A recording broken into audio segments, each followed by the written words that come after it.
Welcome to Upstream, where we make your worldview bigger and older by taking hard questions to the head springs of Christian wisdom. I'm Shane Morris.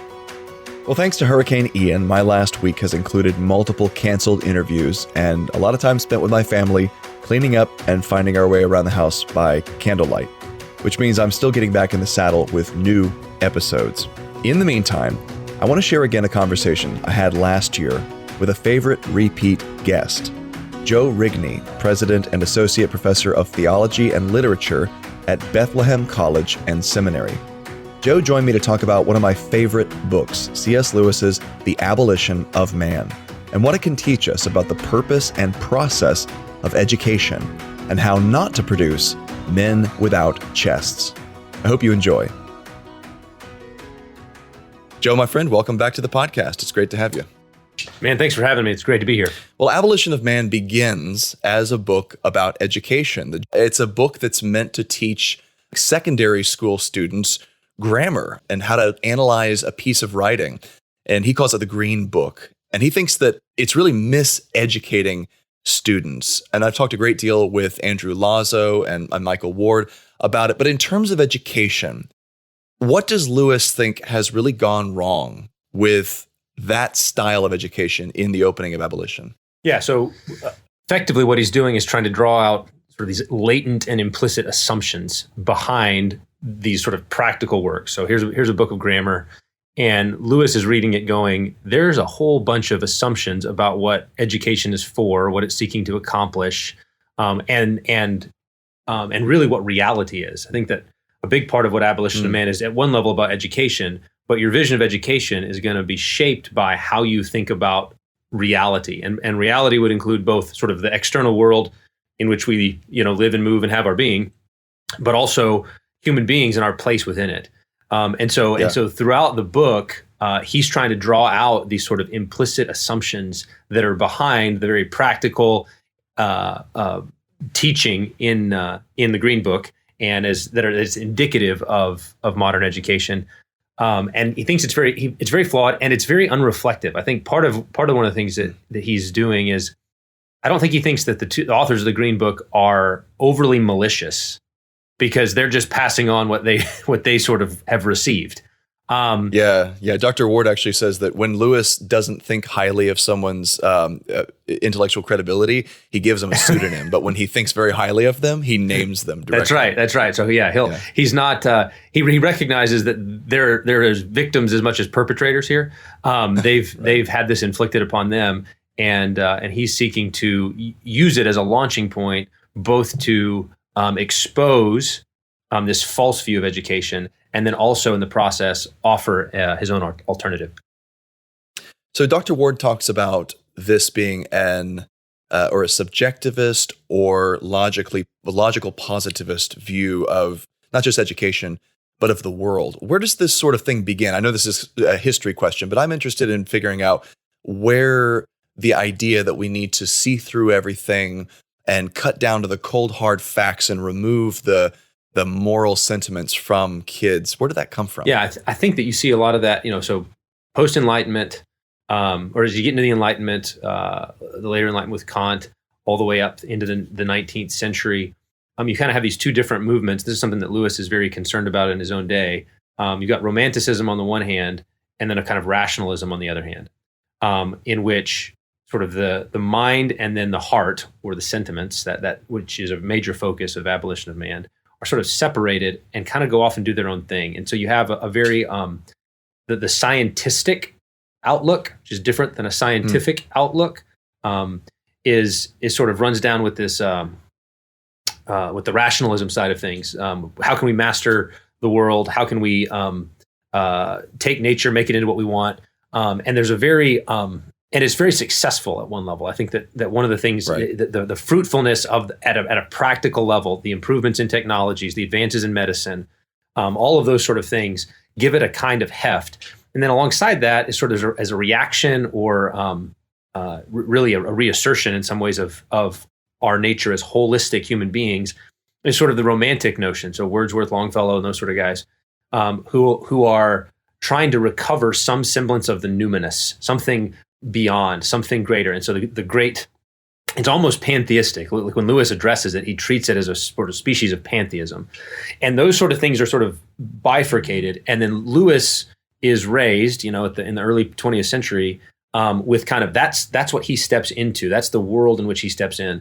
So on the one hand, and he talks about this in his autobiography, the Pilgrim's Regress is kind of an allegorical display of this. Where basically everything that he loves and values, the things that move him, are all in the romantic category. So the Norse mythologies and the sort of things that stir his affections. And he believes it's all lies because it's been debunked by these rationalists. And so everything that he actually thinks and believes and has convictions about is sort of this rationalism, which has led down to sort of an atheistic. The cosmos is a great grand machine, and we're just cogs in it. That's what he actually thinks the world is, and yet there's this sort of constant reassertion, on the other hand, of this more romantic notion, and he can't figure out how to bridge the gap. Like, how do you bring these two together? And part of his conversion is beginning to find first in a sort of idealism. There's some mind behind the universe. Which leads to a theism, which eventually leads to Christianity, is the reconciliation of those two halves. And so in Abolition of Man, he's talking about the marginalization and the debunking side of that equation, where the sentiments, the moral sentiments are moral frameworks, and the heart is sort of marginalized and debunked to make way for this scientific view of reality.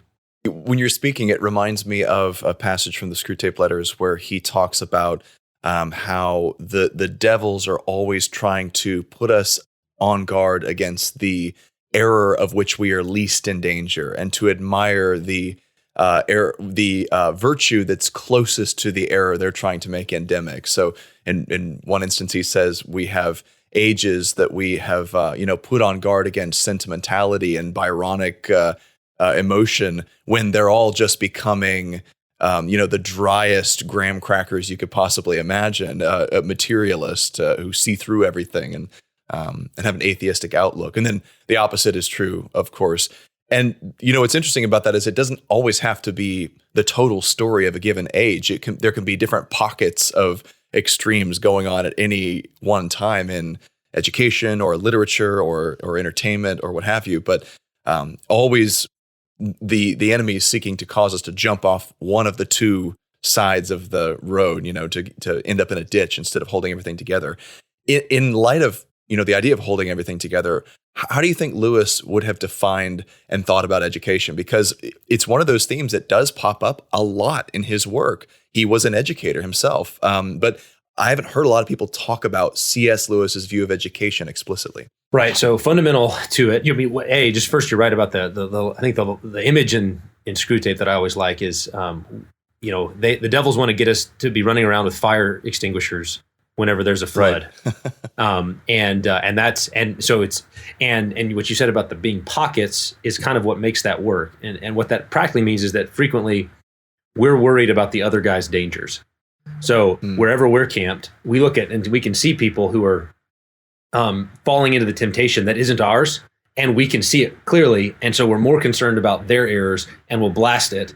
And of course, Jesus, we go back to Jesus, right? This is the log and speck problem. You've got a log in your eye, and yet you're like obsessed with the speck in your neighbor's. This is a problem. And that can happen, chronologically, when we look back at our ancestors and we highlight their errors and ignore our own, or it can happen in our own day. Now, to his vision of education, like fundamental to it is this notion of the Tao. So this is, I'm sure you talked about with Dr. Ward, right.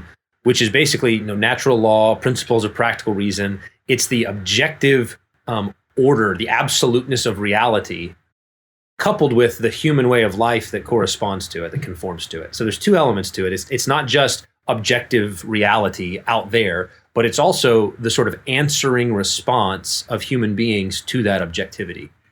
And it's that doctrine of objective value is what is common to all forms of the Tao. So and remember, it's universal. So he thinks this isn't specifically Christian at this point, and I think that's Ward, I think in his book makes that point repeatedly, that Lewis isn't making a full-on defense of Christianity. although I think it would eventually lead that way. Here, he's just trying to say this is what's human, and there's this older, whether it's Christian, Jewish, Muslim, Eastern, ancient, this is the way people thought about reality. And the idea was that the universe is such that certain emotional reactions on our part could either fit it or not. They could be appropriate or not. And so things, realities, can merit approval or disapproval. And that means that certain attitudes for Lewis are really true or really false to reality, like it, and to the kind of thing that we are. So the example, one of the examples he gives is when we call children delightful, we're not simply talking about a psychological fact or a preference. We're actually expressing that what children are demands that kind of response for us. And he says about him, this is funny about him, given that he wrote Narnia, right? Yeah. Is that he's like, I don't like children, right? I don't. He says, I don't naturally enjoy the society of children. He puts it diplomatically. Yeah, that's right. And the thing is you could just say, well, some people don't like apples, and some people do. Right. And he says, no, this is a defect in me. There's something wrong. The fact that I don't like kids is a problem because it's out of order with the nature of reality, what I am as a human being and what kids are as human beings. There's a disconnect. And so our emotional states can be in harmony with reason and reality, or they can be out of harmony with reason or reality. And that's sort of fundamental. And so the way that flows into his view of education is the task of education is to train in people those responses which are themselves fitting, appropriate, and right. That's what education is fundamentally for. And so, he quotes at one point, I think he says, this is what Aristotle, Plato, Augustine, everybody talks about. The little human animal will not at first have the right responses. It must be trained to feel pleasure, liking, disgust, and hatred at those things which really are pleasant, likable, disgusting, and hateful. And so we want to train the pupil in the responses that are appropriate, whether anyone is making them or not, and in making which the very nature of man consists. And I think this was something that Ward's book drew out really helpfully. It was actually when he would pause at a couple of these places and really highlight, when Lewis says the very nature of man consists in responding appropriately to reality. That's what it means to be human. And especially at this kind of, he says emotional. He uses the word emotional. This emotional response is fundamental to being human. I spoke with someone recently who reminded me of one of those little details in Genesis that we miss, and it's the naming of the animals. I think a lot of people don't look at that as having theological heft or significance, but it's just like, oh, okay, these animals need names. Adam's going to make up some words for them. In reality, what's happening there is Adam is discerning the nature of each creature that God's created, and he is he's not just assigning a word to them, but he is expressing the appropriate sentiment in response to what he sees objectively out there, what God has designed. So he is sort of resonating at the frequency that God intended him to do. It's the very first act of both dominion and, in another sense, education.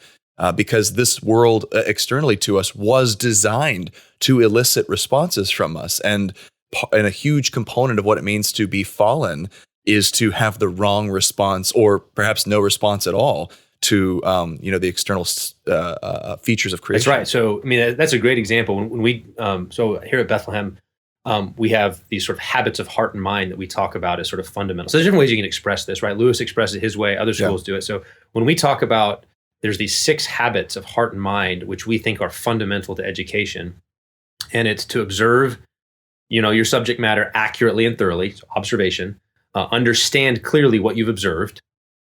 Okay, so observe to understand, and then from understand to evaluate fairly what you've understood by deciding what is true and valuable. So just, deciding what is valuable here. And then the fourth, which I think is a little bit, this is a place where I think Bethlehem is a little unique, because it's to feel intensely according to the value of what he's evaluated. So it's not just enough to know that's good. It's, do you have the proper emotional response to its goodness or to its evil, to its hatefulness? And that language of according to the value of what he's evaluated is what Lewis is talking about in Abolition of Man, when he says, Yeah, I think he quotes Augustine about the ordinate loves, or he quotes Traherne, can you be righteous unless you be just and rendering to things their due esteem? All things were made to be yours. You were made to prize them according to their value. That's the kind of vision of education you want. It's not just enough to know that it's good and to evaluate it rightly, but also to feel appropriately in response to it. That's the fourth. And the fifth is to apply wisely and helpfully in life what we understand and feel. And then to express, this is the final one, in speech and writing and deeds, what you've seen, understood, felt, and applied in such a way that other people can enjoy it. And what's interesting about those six is that if you do look at Adam in the garden with Eve, so name the animals, but then the only instance of naming in that passage is when Adam names his wife. And so God brings him to it, this at last is bone of my bone, flesh of my flesh. She shall be called woman, for she was taken out of man. So that's naming. This is sort of the representative act of naming. And if you work through that act, what he says there in that little poem, you see all six of those. You see he observes his subject matter accurately, thoroughly, and he understands what he's observed, right? She was taken out of man, right? So I understand what she is. So she's from my side, bone of my bone, flesh of my flesh. That's what she is. He observes, understands, and he evaluates that it's good. And you see that in that kind of, at last, he feels appropriately to what God has done here. And then he applies wisely and expresses clearly in the form of a name. She shall be called woman because she was taken out of man. There's a fitness between Adam's name, and in Hebrew it's, she shall be called Isha because she was taken out of Ish. And so there's a coordination of the name. Just like in English, we have the same thing, man and woman, which you can always use in your, whenever you're going to give your youth group talk about, God brought Adam his wife, and Adam said, whoa, man, that's a good name. This is how we know you're a dad. That's right. That's my dad joke right there. Oh, wow. I mean, that's just so rich. Over and against this view of education and just being human well, we have the kind of debunkery, or as I like to call it, nothing buttery. And my favorite example of this, and I'm loath to pick on someone, but hey, what the heck, I'm going to pick on him, is Neil deGrasse Tyson. So he is an atheist, he's an astrophysicist, and he is highly active on Twitter and has been for just a long time. And he's kind of one of the popularizers and torch carriers of the new atheist movement today. And his favorite shtick on Twitter, for some reason, he hasn't figured out that nobody likes this, even his own side doesn't really like this, is to take some sort of sentiment about the world or an understanding of the world that's kind of poetic and metaphysical and has more to it. So like, the night sky is, we could say, sublime, along with Lewis in the beginning, or Coleridge in the beginning of Abolition. And he would say, actually, and then he'll just sort of give you it's just this, it's nothing but this. And he'll just give you a bare scientific materialist, I should say, description of what you're looking at. And the conclusion you're supposed to draw is, therefore, there's no rational reason to have this sentiment that you are having, or to be admiring it, or to even, care that you're thinking things, because your thought is just, and then he sort of reduces thought down to chemical reactions, and which is self-defeating. But we could go there. But this is the sort of the model of the thinking that Lewis so despises and thinks is actually contrary to rational thought, and ultimately undoes us as humans. And yet it's so much of what passes for education today: seeing through, using the hermeneutic of suspicion, deconstructing things and taking them apart, dissecting them, Lewis might say. Yeah, that's right. Well, and one of Lewis's goals in a lot of what he writes, whether it's in Miracles, he's got a number of essays that cover this, is to show the incoherence of precisely that thing. Because as soon as you do, the heavens are nothing but matter and motion, the retort is, and so are you, man, right? Like, so is your thinking process. And he regularly quotes this Professor Haldane, who this quote is, if my mental processes are determined wholly by motions of atoms in my brain, I have no reason to suppose that my beliefs are true, and hence I have no reason for supposing my brain to be composed of atoms. So, and it's that logic, that simple syllogism, that he just thinks is a refutation of strict materialism, the kind of thing that Tyson is articulating in that reductionism of it. there's an interesting, he does this. This shows up in Narnia in a couple of different ways. Right? Everybody loves the one where in Voyage of the Dawn Treader, where they meet the star, and well, golly, Right. he's a retired star. And Eustace says, in our world, a star is just a ball of flaming gas. And the star replies, even in your world, my son, that's not what a star is, but only what it's made of. In other words, don't reduce stars to their material components. Right. Lewis at least seems to suggest, following the medievals, that stars are governed by angelic intelligences, right? That's part of what the whole space trilogy thing is. And not just in Narnia. And not just in Narnia, right? Well. That it seems like Lewis thinks it could be. Why not? Right? That's actually the case. The other place, though, that I think is a really interesting one when you think about education, the modern world, and some of the stuff we're looking at here in Abolition of Man is in the Silver Chair. And it has to do with when they're down in Underland and they meet they set Rillian free, and then and then the Green Witch walks in, and she goes over and she pulls out some powder from a little something, throws it in the fire, and it starts to like fill the room with this aroma and this incense, and then she starts strumming on her harp and asking them questions. And what's really interesting about this, I think, at some point I may try to write or do something with this, is Lewis is, there's this idea that the modern world is disenchanted, right? That that the world has become disenchanted. And you'll see lots of Christians write about that, the disenchantment of the modern world, and that we need to re-enchant. And I think Lewis actually is saying, actually, it's the modern world that is fundamentally enchanted. The modern world has had, there's a witch that's, playing the strings with the aroma, and that's what's dulling our senses and making the kind of nothing buttery you just described to feel plausible to us. And it's something that affects unbelievers and believers alike. The kind of mood that kind of settles over us about this mindless, meaningless cosmos, and that then makes us feel like our mindless, meaningless life. And that, Lewis says, that's an enchantment. The way he describes it in Silverchair and other places is an enchantment. And he says, we need a counterspell. We need a spell to break the enchantment. And that's part of what he's trying to do in various ways is to provide the spells that break the enchantment that we live under. That's one of the best parts of the whole Narnian saga is, the sequence there in Underland with the Lady of the Green Kirtle. Yep. And it's because it mirrors so much of what Lewis went through in his day and what we still go through in our day. We understand what it feels like to be swayed or cowed by the plausibility of these reductionist arguments, to feel ourselves stutter and not know how to respond when someone's like, what the sun, you're describing the sun. Okay. And you've seen a light and it sounds like you're just extrapolating to a bigger light, but what does it hang on? And you just go, right. You see, you can put no more reality into this sun than you could to your Narnia or your sky or anything else.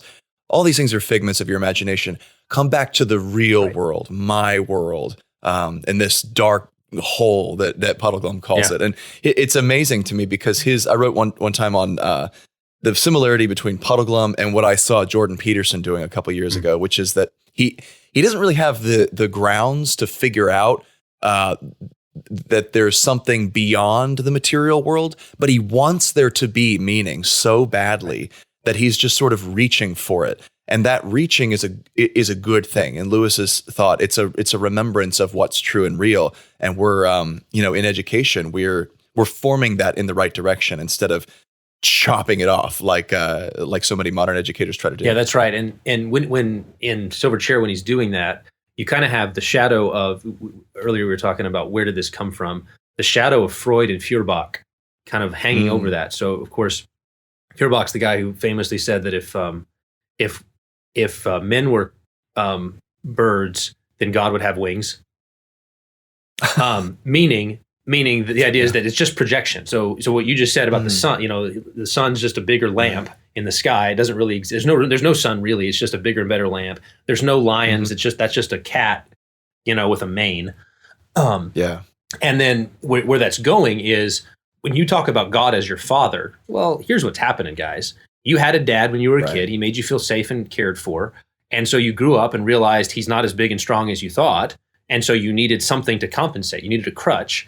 And so you just project your father into the sky and say, now God is taking care of me. And that makes me, that's a coping mechanism. And so you have the image in your head is, you have a light source, and then you've got your dad, and then you shine the light on him, and then there's the shadow on the wall, the bigger shadow that's God. That very Platonic. Yeah, exactly. That's sort of the idea, is that like God is just a projection into the sky, right? And this is what the number of the new atheists who are less compelling now than they used to be, but it's just the Sky Father. You just project, you got the Sky Father idea, and I think the plausibility of that thing, the reason that sort of unnerves us a little bit, is because the connection between earthly fathers and the divine Father is a real one. It's just the projection is running the other direction. The Bible says, sure, but every earthly father is named from God the Father. So there is a projection. It's just a projection from ultimate reality, God, down to earth, where God gives us these little images. And God willing, they're good and loving fathers. And sometimes they're not. They're bad fathers or fallen, abusive fathers or whatever, neglectful fathers. Right. But the whole point is that connection is a real one.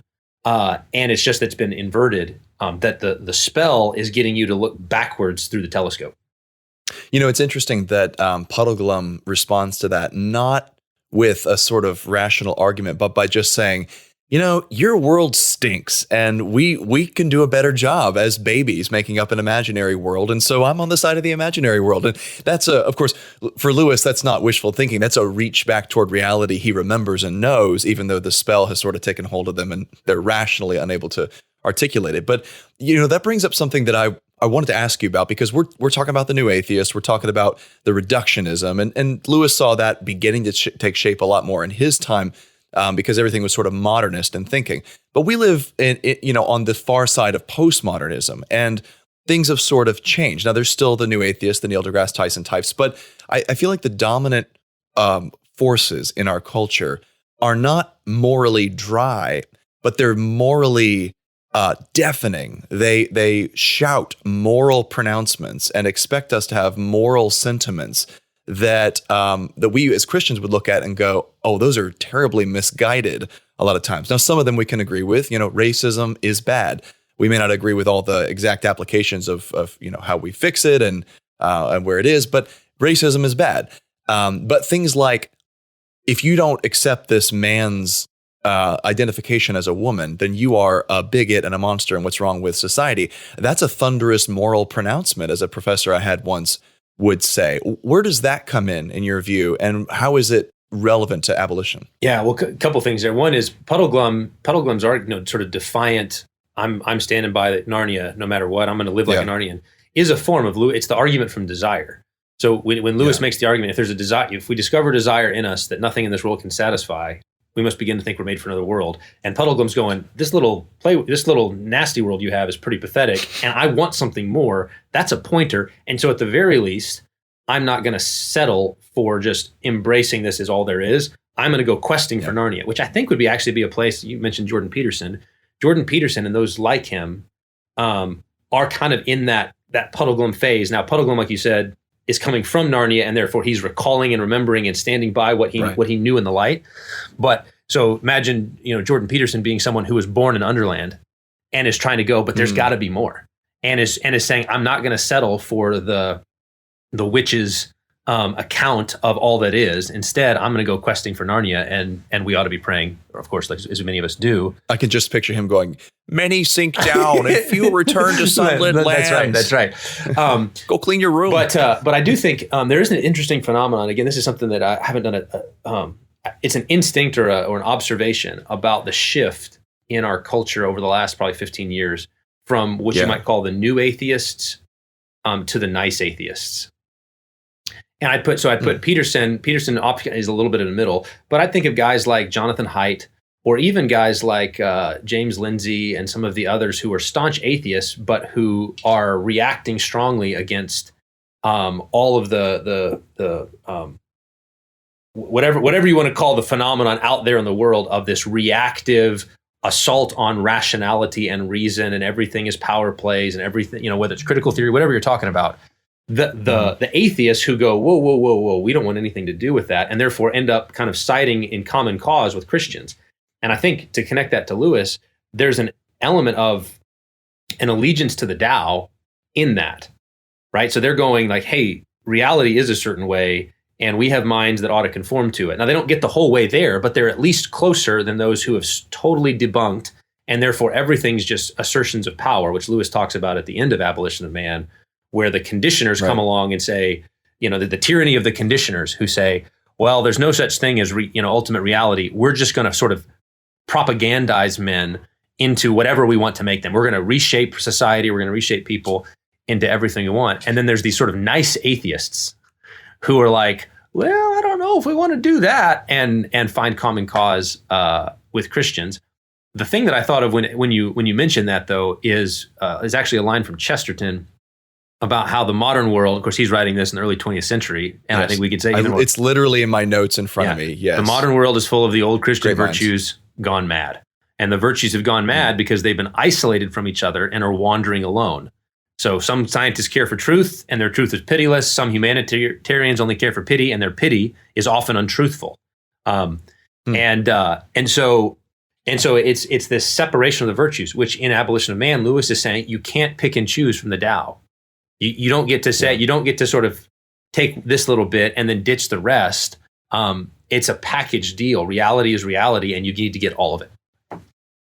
Yeah, in many ways, it seems that the isolated virtue that says, hey, we need to be just, we need to promote justice above all else, the sort of social justice mindset that you see in a lot of quarters nowadays, is just a replacement for another virtue that was implicitly governing the actions of the debunkers, which was the desire for truth, to get to the bottom of things. And that is, as Lewis demonstrates, that itself is a value judgment. That is the thing that's motivating Gaius and Titius to write their green book and try to help you understand language from their perspective. But he says once they realize that their own sentiments are debunkable, then they're just going to get into either an infinite regress or surrender to nature. You're right. It's like what did he say in I think it's Mere Christianity, and Dr. Ward mentioned it in our conversation, where he says that the Christian virtues are meant to work together as a whole. If there's not a single one of them that if you set it up as the master virtue will not turn you into a monster. Even mother love will turn you into a monster if you neglect and trample on all the other virtues in order to pursue that one alone. That's absolutely right. Yeah. So trying to keep and govern, and frequently with those virtues, they're often tied, I think about the modern world, tied to various passions or good drives, good desires that ought to be governed by something more. And this is one of the things that's interesting about Abolition of Man, is the way that Lewis will talk about how the chest, right? So this idea of the chest, he has a tripartite distinction, a tiered distinction, where following Plato, reason governs the appetites through the chest. The mind rules the belly through the chest. And he says that it's the evacuation of the chest, and the chest really matters. And by chest, he means something like the seat of trained emotions. So not just emotions, but trained emotions, not just sentiments, but just sentiments, righteous sentiments. So these are ones that have been, these are our emotional responses that have been governed and guided by a real and true apprehension of ultimate truth, ultimate goodness, ultimate beauty. And that then governs them so that they work in harmony with one another and don't simply become the dominant thing, which is what tends to happen, where one of those passions sets itself up as God in our lives, and then our reason is then subservient to that. And all of the reason is trying to do is gratify that passion. So, you think about people that maybe you've known who are incredibly intelligent, intelligent, and all of their intelligence seems to go to gratifying one particular appetite. All of their rationality, inferences, creativity, drive is devoted to finding more ways to gratify this one appetite, which never ends up satisfying them. It's out of order, and what they're missing is trained emotions, which can tell their appetites and those lower desires where to get off. No, that's not what we're going to do. we're going to say no.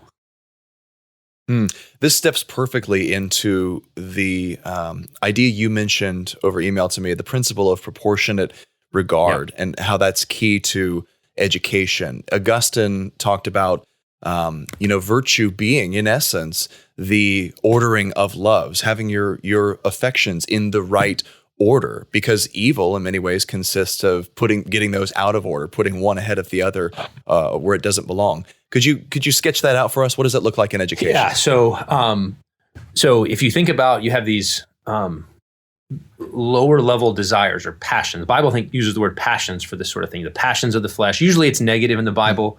It's sinful passions, things like that. But they can be good. That my desire is to depart and be with Christ. It's that same word for passion. And these lower passions can lead us astray. They can be deceitful. We can follow them. We can indulge them. And so these immediate impulses and reactions, these snap reactions to reality based on snap judgments about what comes across, it's those knee-jerk responses that have to be governed and guided by something else. And Lewis's vision is reason is going to tell you objectively what the order and the ranking is, right? So when you're this is what in our habits of mind, evaluating so that we know what is true and good.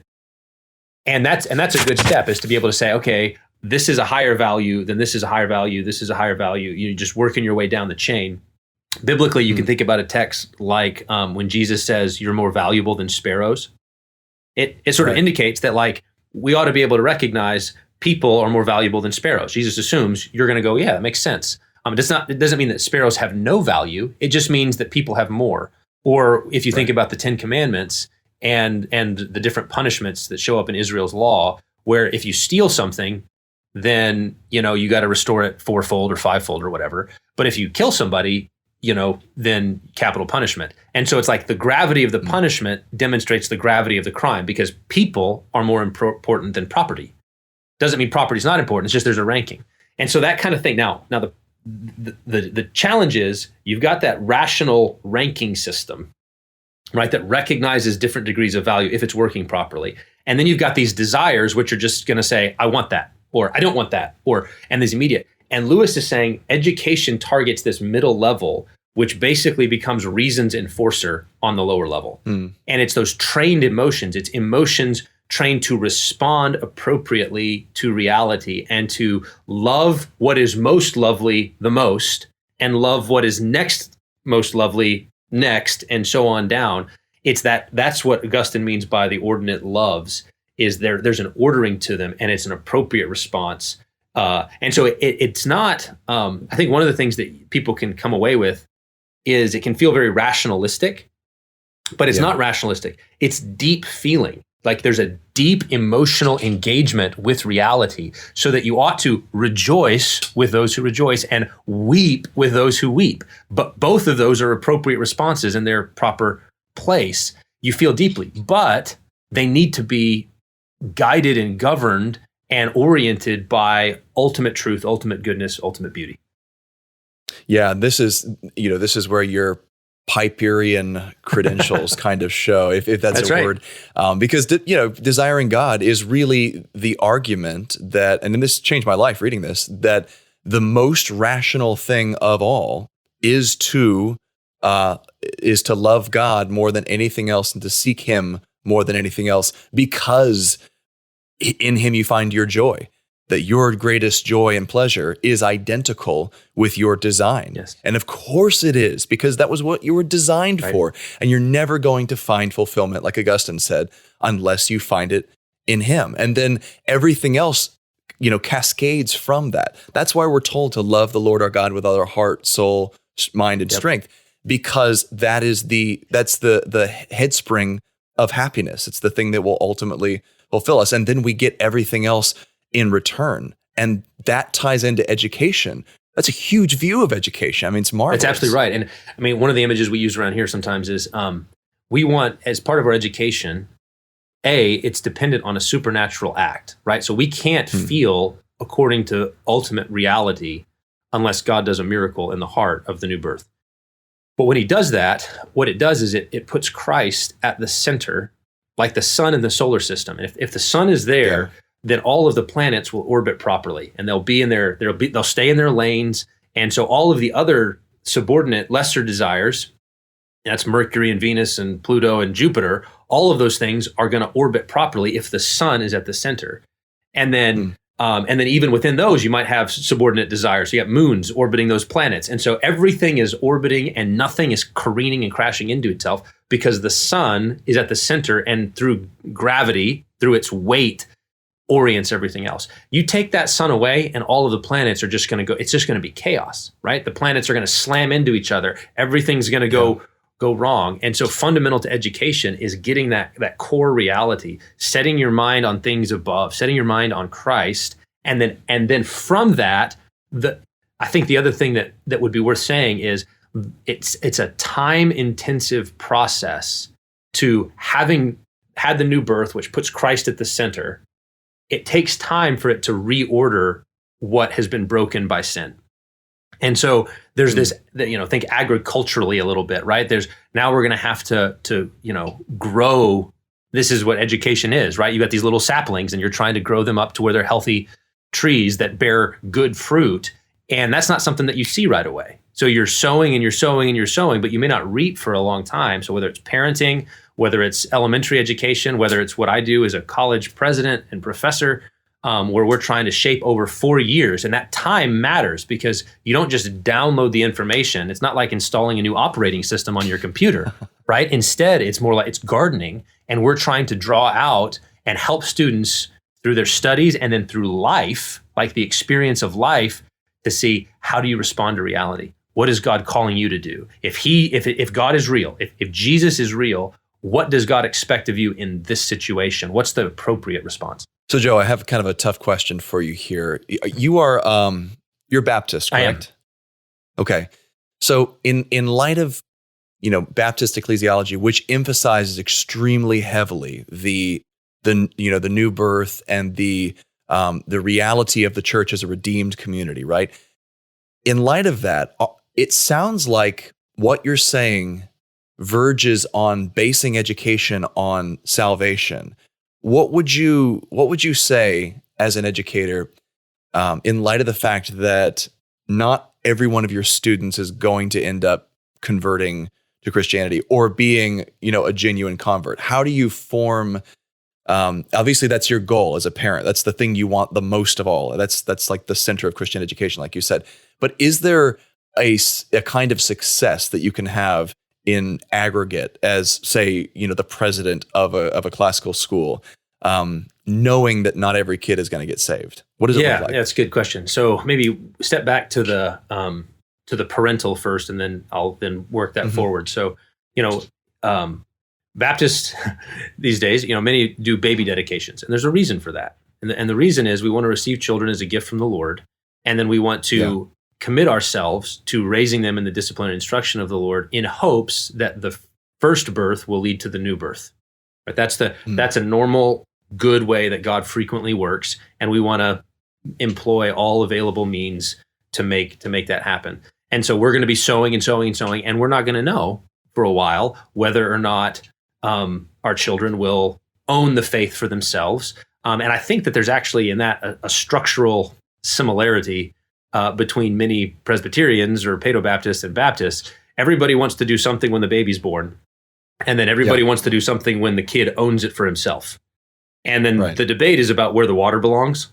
And like, where does the water go? And that's an important debate. I don't want to minimize it, but like we all recognize a sort of, here's the natural first birth, and then there's this other thing called new birth, and they're not identical and they're not automatic. Just because you get one doesn't mean you're going to get the other, but there is a normal connection. So then when it comes to then that's what all of our education is, our parenting, the Christian education. You said you send your kids to a classical Christian school, as do I. Yes. And that's what we're hoping is happening in there, is they're being formed and shaped, and there's all kinds of sowing of the seed of the word into them. The same thing's true here at Bethlehem College and Seminary. Most of our students come as professing Christians because that's the kind of school we are. That's why you would come here.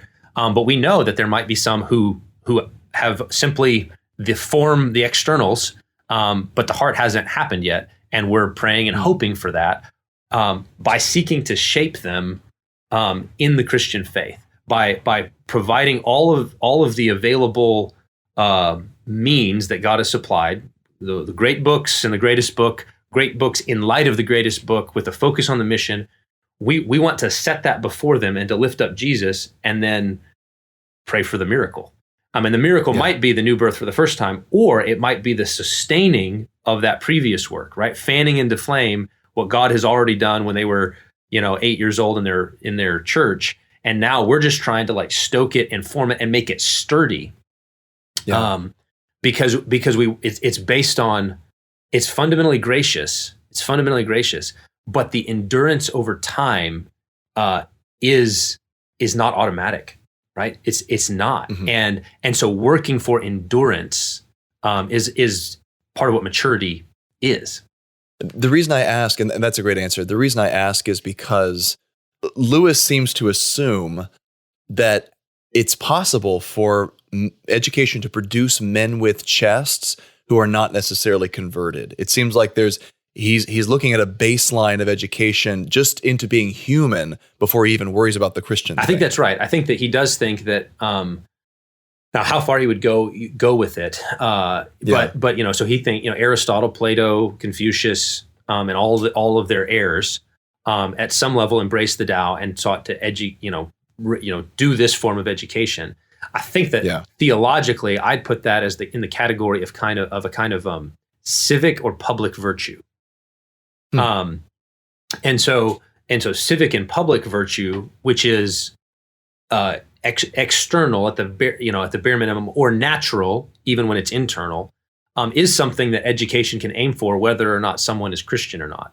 I think for Christian educators, you're at least doing that, but you're doing so with a view to lighting the whole thing on fire by the Holy Spirit, right? There's a supernatural thing that a Christian educator is aiming for that's beyond simply natural or public virtue. We want true virtue, which takes in not simply the moral order that God has created, as important as that is, but the God who made the moral order, who loves God with all their heart, soul, mind, and strength, and doesn't simply love the way God made the world and wants to cut with the grain of reality. Yeah, and fundamentally, that is that's a Pauline belief that general revelation and common grace are always pointing upward toward, salvation and a relationship with God. There's no place you can just camp out comfortably without addressing the higher order questions. Of course, some people try, and there's a blessed what I heard it called a felicitous inconsistency that many virtuous pagans display. I'd put someone like Jordan Peterson in that category. It's like this guy is fundamentally aiming at a just and good and meaningful society, but he misses the higher order questions. Nevertheless, you've got to go there with students. Well, and that's where, and I think Lewis, in his holistic view of the Christian life and of reality, has that. I think his own experience was when he began to embrace the moral order of the universe, right, as an idealist. There's a divine mind, and I just want to cut with the grain of reality, and I think was kind of in the Jordan Peterson space, and so started to try to be a good person. Immediately discovered that he wasn't. Immediately discovered what a rotten, he couldn't. But he found a zoo of lusts and a bedlam of whatever. It was great. His phrase. Yeah, exactly. And Surprised by Joy, where he's just like, all of a sudden it's just self-love upon self-love upon self-love, asserting itself in all these ways. And the harder I tried, the worse I seemed to be. And he dramatizes this, I think, in Till We Have Faces. At the end, when Orwell finally tries to live according to reason, and everybody says, "Wow, isn't she a great person?" And she's like, "I am horrible. I'm a horrible person. I can't go 5 minutes without bitterness and resentment just asserting itself dominantly in my life."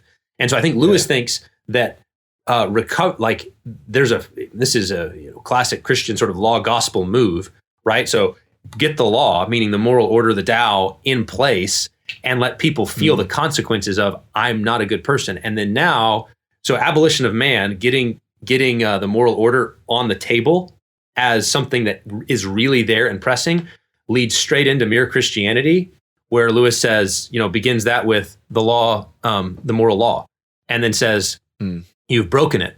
And then here's what God has done to address that. So there's a progression there, I think, in Lewis's thought from abolition to the beginning of mere Christianity. Joe, as an educator, you obviously don't have the privilege of beginning from the ground floor with students and sort of doing things, quote unquote, the right way from the start. You have to often do some remedial work. You've got to undo some things as well as build some things. How do you approach, I know there's not a one size fits all, but how would you approach the education of a student or a body of students who are sort of brought up in this abolished human way, who have had their chests kind of cut out? What would be your process? Yeah, so there's going to be a couple of things there. One is, I think, a community of learning matters, and that community could be, as it is here, both the educational community, the college or the seminary, but it would also extend to the church. And I think one of the reasons why you want your education and your church to be at least connected. In our case, we're a church-based school, but I don't think that's essential to saying there's something important about the preaching of the word, the worship of God, the Lord's table. All of those things are important in forming a whole person. And so they can't be neglected. So there's a community element of inviting people into the community of Jesus so that they begin to be shaped and molded by it. I think on top of that, we are going to try to stress test the students. And so the building of resilience, earlier I talked about endurance, and the idea of stress testing them. And I think it's important to think about two different kinds of stress testing. So if a student goes off to a public university or wherever, and they've got atheist professors, they're going to get stress tested, right? And some students will come through just fine. Others maybe won't. And one of the differences is, I think it matters whether or not the stress testing, which is really what college is. If you think about kids maybe like ours who've grown up in with Christian education, they get to be 18 years old. One of the values, I think, of Christian colleges, robust Bible, driven Christian colleges, is now there's this season where kids are outside the home, but not fully into formal adulthood. There's this in-between thing where it's not simply sheltered by their parents, but still in this maturation phase. And one of the values that we really have is we're going to stress test. You're going to read books that are going to challenge you. You're going to read things, be exposed to things that are going to challenge you. And that's going to test you, but it's being done by people who care about the outcome of your faith. Like we care. We want your faith to thrive and not be crushed, as opposed to an atheist professor who also wants to challenge your faith, but would like to actually crush it if possible, perhaps, right? Like that wants to actually overcome and make you as, less like your parents than when you got there. And we want to say, assuming your parents are Christians, we want you to grow up and we want you to stand on your parents' shoulders. So it's not simply make you like your parents. That's one step, but we're actually aiming for something more than that. We want you, because you stand on your parents' shoulders, to see farther, to have a deeper godliness. I'm grateful for my parents and the way that they raised me, but one of the things I'm grateful for is that my dad didn't become a believer until he was in his late 30s. Early 40s, And so it's like he gave me something he lacked. And therefore, I want to carry the ball forward. And I want my kids then to have benefits and advantages and to see more and to have greater help than that. And so there is a generational progress thing happening in that as we try to educate. But I'd say community of faith, centrality of Jesus by people who care about how this ends. Those are the sort of things when students come from, abusive backgrounds or great gross sin that wrecked them, and then God's put them back on the path and they show up at Bethlehem. Those we deal with those, and that's the way that we're going to try to help. Yeah, that's another foundational Lewisian insight that we see, especially I think in The Great Divorce, which is that God looks at the heart. We look at the outward appearance, we look at the circumstances, but God knows what a person had, the hand they were dealt, and what they've done with it.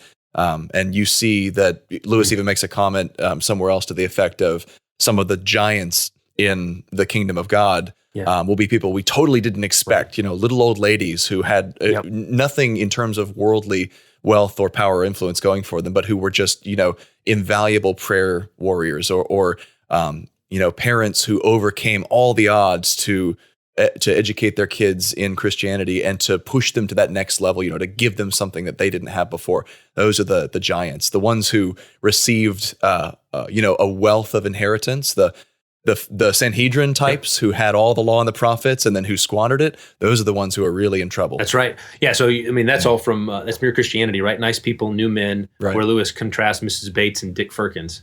And Dick Firkins is an atheist, nice atheist, who was born on third base, so psychologically integrated, he's going to do well on his SATs. Came from a good home, stable, all kinds of goodness. And Lewis describes that as a form of wealth, right? That's that he makes the comparison. This is a form of wealth. The emotional health of his family and social upbringing is a form of wealth. And so what's he going to do with it? Is he going to render it back to God in gratitude? Or is he going to claim it for his own? This is mine. I did this. My right hand and my right arm have wrought me this, and then perish. Yeah. Whereas then you've got Miss Bates, this Christian, old, Christian with a sharp tongue and jangled nerves and all sorts of stuff. And Lewis says she learned her driving in a hard school, right? Like it didn't matter, Yes. But the seed, the thing down there at the core, that fundamental orientation. That's the real difference between unbelieving Dick Firkins and Christian Miss Bates, for all of her flaws, is Dick Firkins, his fundamental orientation at the root is towards the self, himself. Mm-hmm. With all of his goodness, his public virtue, his civic virtue, at the core, it's self-oriented. Whereas she with all of her, abusive background and the grown up on the streets or whatever else led her to the moment where she is what she is and has this, beaten, broken down old Toyota Cressida from the 1980s. Right. That was my first car. It was a 1980 Toyota Cressida. This beat up old car. And it's like, but at the core, she's pointing due north, right? She's got her eyes on Jesus, and someday Jesus is going to put it right. Like it's just going to fall off. Yeah. Yeah. Last question. What do you think Lewis's advice to parents of the 21st century would be with regard to education and the current political climate in light of everything we've talked about? I think he would say there has to be a level of intentionality that previous generations did not require. In a friend of mine, Joseph Minnick, always talks about this part of Lewis's essay or a book on miracles, where Lewis says, in the past you had the sages, and then sort of through myth and ritual and tradition, the wisdom of the sages got sort of passed down to the masses. Right. And then now he says we're in an environment where everything's been debunked, and so nobody cares what the sages say anymore, but neither are they yet willing to grow up into maturity. And he says we can either go backwards to where the sages tell us what to do, or we can go forward and try to get a society of sages. And I think Lewis is holding out that that's the option available to us, is that things, another friend of mine regularly says that normal, what in previous generations, a couple hundred years ago, would have been normal virtue, requires heroic moral effort today because of the context in which we live. And I think that's right. And so I think Lewis would say to parents, there's a level of intentionality you must have from the time your kids are, in diapers all the way up through their, secondary high school education. And really, I think beyond that is that you really need to think, don't just think, okay, they got through 12th grade, now they're ready. It's like, maybe, but 18 years old is still an 18-year-old. And to think intentionally about how you take those steps from being sheltered to becoming a shelter for others, to becoming an adult who shelters others. There's a kind of intentionality and a centrality of Jesus, a grounding in the scriptures, a love for the truth that you're trying to instill in them to men. That was the line in Abolition of Man. I love it. Men transmitting manhood to other men. Like that's what true education is, as opposed to propaganda and conditioning, where you're trying to manipulate people into what you want them to do. And that's not what Lewis would commend. Old birds teaching young birds how to fly, Absolutely. as opposed to poulterers raising birds for the table. Exactly. Is the contrast. Absolutely. Well, my guest today has been Joe Rigney, President and Associate Professor of Theology and Literature at Bethlehem College and Seminary, author and pastor and teacher at Desiring God. Joe, where can my listeners go to find out more about your work? Because you've got a bunch of, you're present on many websites. Yeah, that's right. So, I'm on Twitter at Joe_Rigney. I write regularly. I'm a teacher at Desiring God, so I write regularly there. You'll see articles there. And then if any of your listeners are looking for a college, we would love to talk to you about Bethlehem College and Seminary and become part of that conversation. Well, as I said earlier, folks, this month the Colson Center is offering Michael Ward's After Humanity as a special premium. For a gift of any amount to the Colson Center in October, you're going to receive a copy of his new book, After Humanity, as well as a matching copy of Abolition of Man. They look cool together. Plus, you're going to be able to join us for a series of exclusive video conversations with Dr. Ward and myself as we walk through his book, and you'll be able to join a live Q&A where you can actually interact with Michael Ward yourself. All you've got to do is visit breakpoint.org/Ward Study and give a gift of any amount to the Colson Center in October. Again, that's breakpoint.org/Ward Study. Joe, thanks again, my friend, for joining me today. It's been an absolute delight. I always love having you on the program. My pleasure. Thanks, Shane. I hope you enjoyed my conversation with Joe Rigney from October of 2021. Keep listening each week as I hope to have Joe back on soon for a fresh conversation on an even more relevant topic. In the meantime, I want to remind you that the Colson Center's October Premium is Dale Alquist's keen and insightful collection called The Story of the Family, G.K. Chesterton on the only state that creates and loves its own citizens. For a gift of any amount to the Colson Center in the month of October, we'll send you this rich and encouraging book. You'll also get access to an exclusive video study series with the author, Dale Alquist. Just visit colsoncenter.org/UPFamily. That's colsoncenter.org/UPFamily. Thanks for listening.